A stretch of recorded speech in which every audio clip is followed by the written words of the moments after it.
Hey YouTube. So I hope y'all doing well. So this video is just gonna be educating you guys on crystals. I'm not sure how many people are out there making videos educating people on crystals, but I like to I want to kind of give my perspective on crystals. Just to clear up some things, because crystals get a bad reputation. It's understandable if you're not getting the information from the right people, you know what I'm saying? But first, what I'm gonna do is light some Palo Santos in case I get some trolls in my comments, because it's just ignorance all over the place. But y'all, on Palo Santo, y'all can get this at any metaphysical store, and it brings in good energy to your space. I love fire. I think I'm a pyromaniac, but fire is my favorite. It's my element. I generally use this after I smudge, since smudge sticks basically they cleanse your house of all energies, and so I will follow up with Palo Santo to bring back the good energy. Boom. So Palo Santo, PALO space SANTO. I might add them to my shop, but yes. Okay. First things first, crystals are not rocks. Rocks contain minerals and crystals, but a rock is a solid mass composed of minerals and crystals. Crystals are more related to minerals. So crystals are composed of atoms arranged in different shapes, sometimes geometrical shapes. Crystals are eye captivating. They're shiny. They glisten, So, yes, crystals, the types of crystals that you commonly see are diamonds, sapphires, rubies, okay, maybe emerald, but there are so many different types of crystals out there on this planet. So I don't know if you're like me.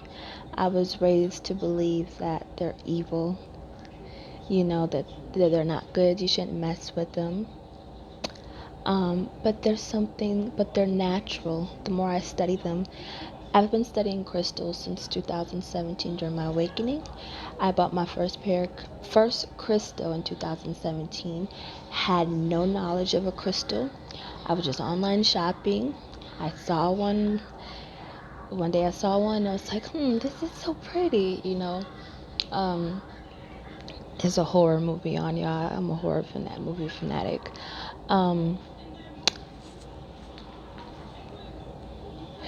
And I bought a rainbow fluorite, and I was just attracted to it, and it really helped me mentally, helped me during my healing journey. When I started my healing journey, it regulated my emotions, stabilized my emotions.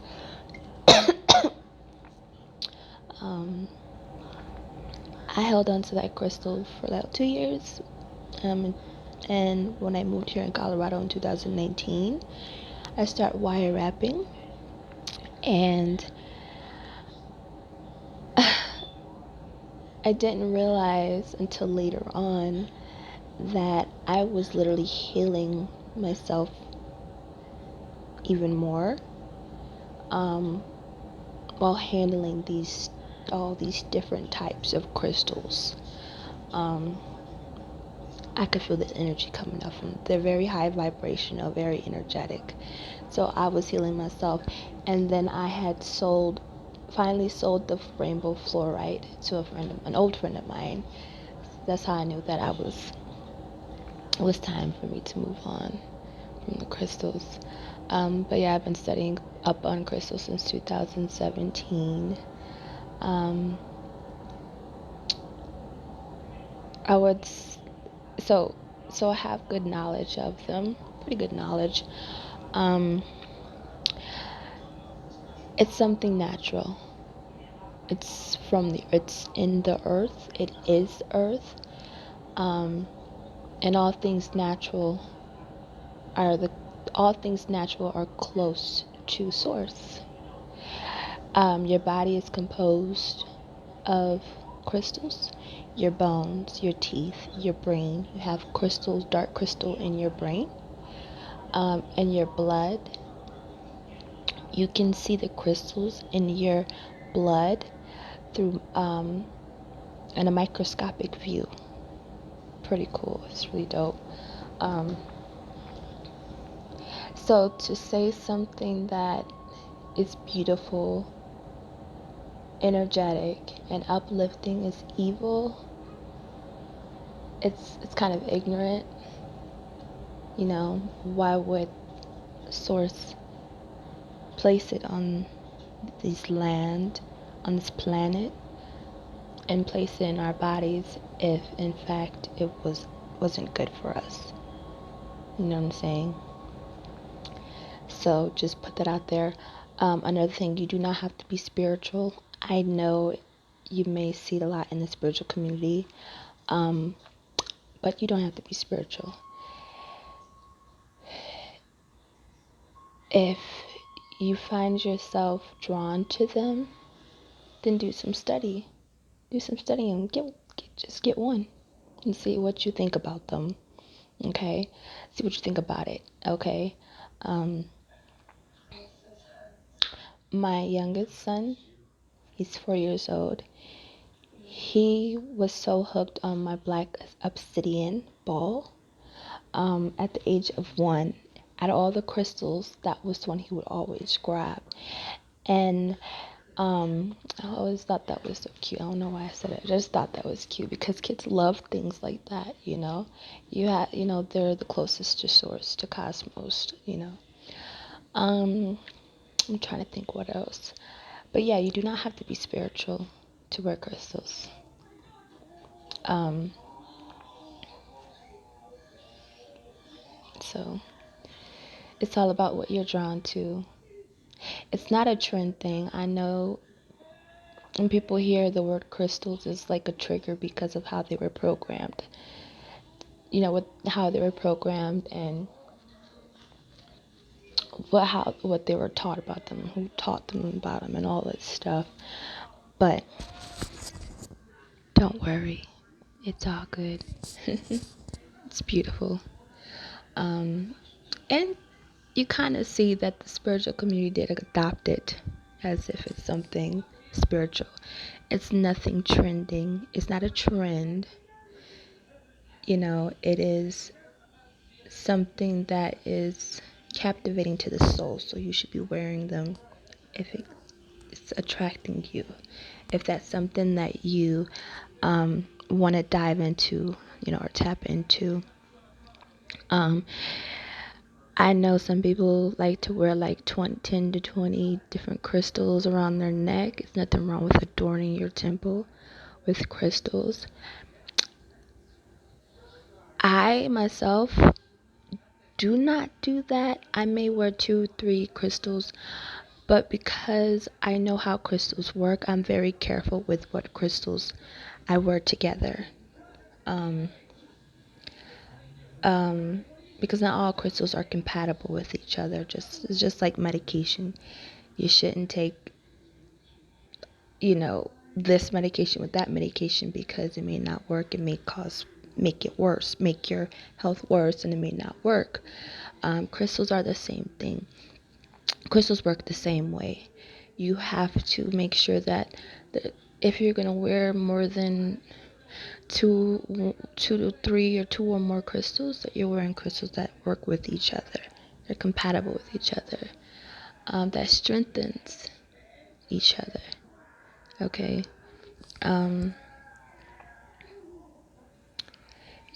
If you're wearing the wrong crystals together, one crystal can take the energy, could consume too much energy, and you're thinking you are enhancing protection or enhancing the energy, replenishing your energy, when you're not really doing that.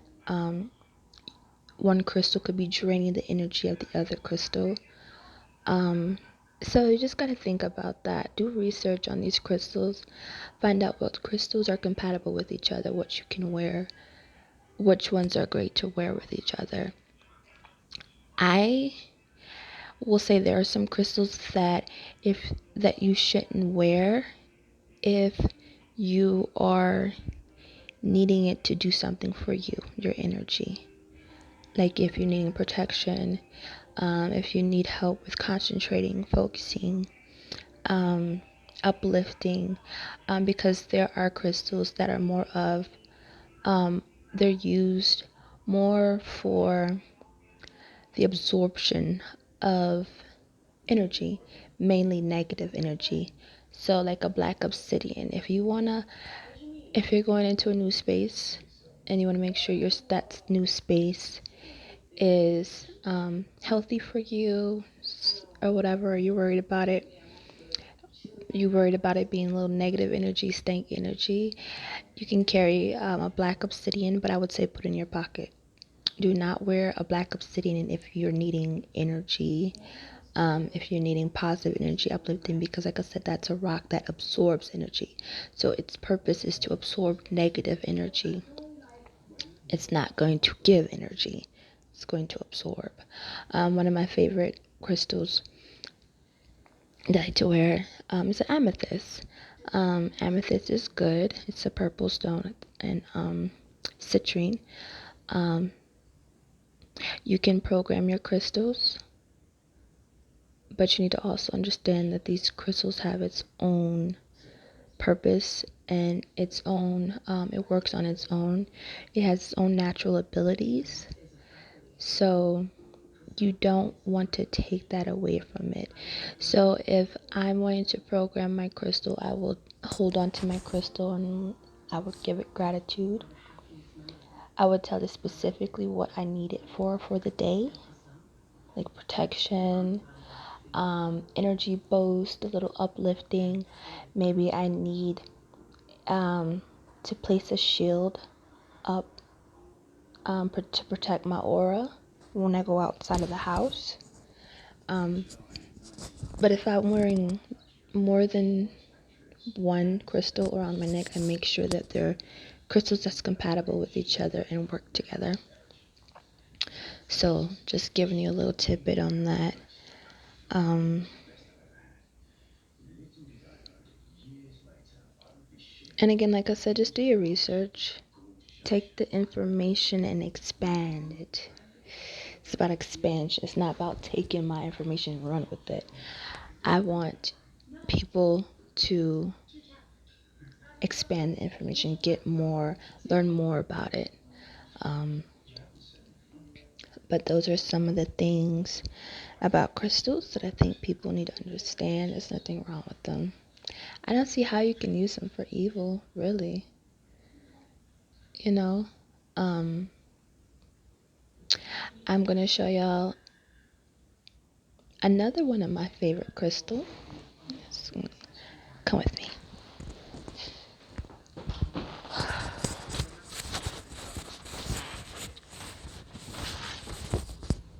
So,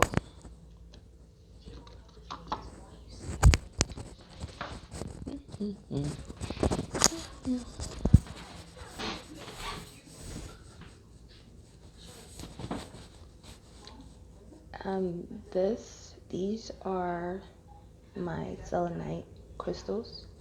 This is a selenite dagger and a selenite egg. Okay, so the reason why, well, I wrap this one with copper. I feel like precious metals like copper, gold, silver enhances the natural abilities of crystals. So this one I wrapped in copper. One of the, well, there's many benefits of selenite wand. Selenite crystals, they can cleanse themselves, um, re-energize themselves, and it can cleanse the rest of the crystals, any surrounding crystals. So you can get one of these and put them next to your crystals, and it will cleanse it and replenish the energy. So that is a selenite wand. Not wand, but selenite crystal. And you don't have to, like I said, don't have to cleanse them. You just let it do its thing.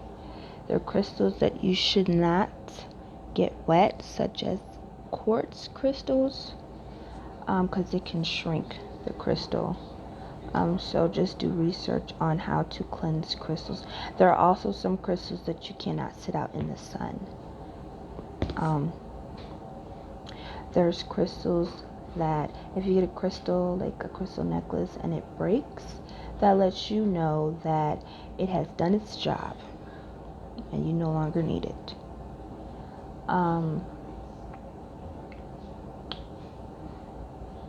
There are crystals that disappear for sure. I think I have a theory on that one. Since it's a metaphysical object, and a lot of people depend on crystals for, healing purposes and strength and stuff, when in actuality, we have that within ourselves. We can do that on our own. We don't necessarily need something outside of ourselves to strengthen ourselves, as long as we're actively healing. Those abilities that aids in our healing and all that type of stuff is within us. So I feel like what happens when it disappears, you can put it on a dresser, and the next thing you know, it's gone, and you won't see it for like a good 2 weeks, and it pops up in a place that you didn't place it. I feel like that is your spiritual team or your ancestors moving it around, as to say, like, you're depending way too much on this object. You need to be doing the work that's necessary to get you back on track, because you're depending way too much on this for protection. You're protected, we're here. You're depending on this object way too much to uplift you, change your thinking. You have these abilities, you have the same energy, the same abilities as all these metaphysical objects. And when we see that you're doing enough work to where you don't necessarily have to be codependent on them, we'll give it back to you, and boom, it pops up. So that's my theory, because yes, they will disappear. No kidding. It's nothing to be scared of. But so yeah, that's my little thing. That's my little take on it. You definitely can check out my shop. I make wire wrap crystals. Well, wire wrap pendant. They're wire wrap crystals. And they're just pendants. And I'll add like a little leather cord. You can always get your own chain to put it on. But yes, and I'll add the link to my shop in the bio.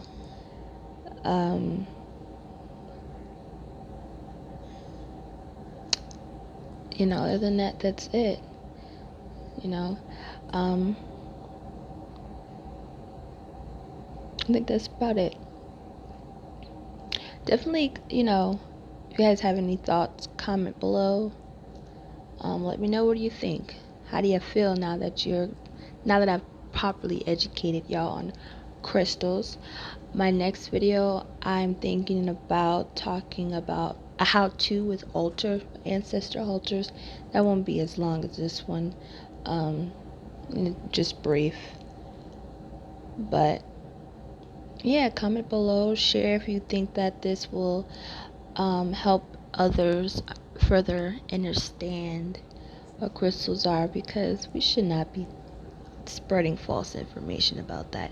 But other than that, have a good night.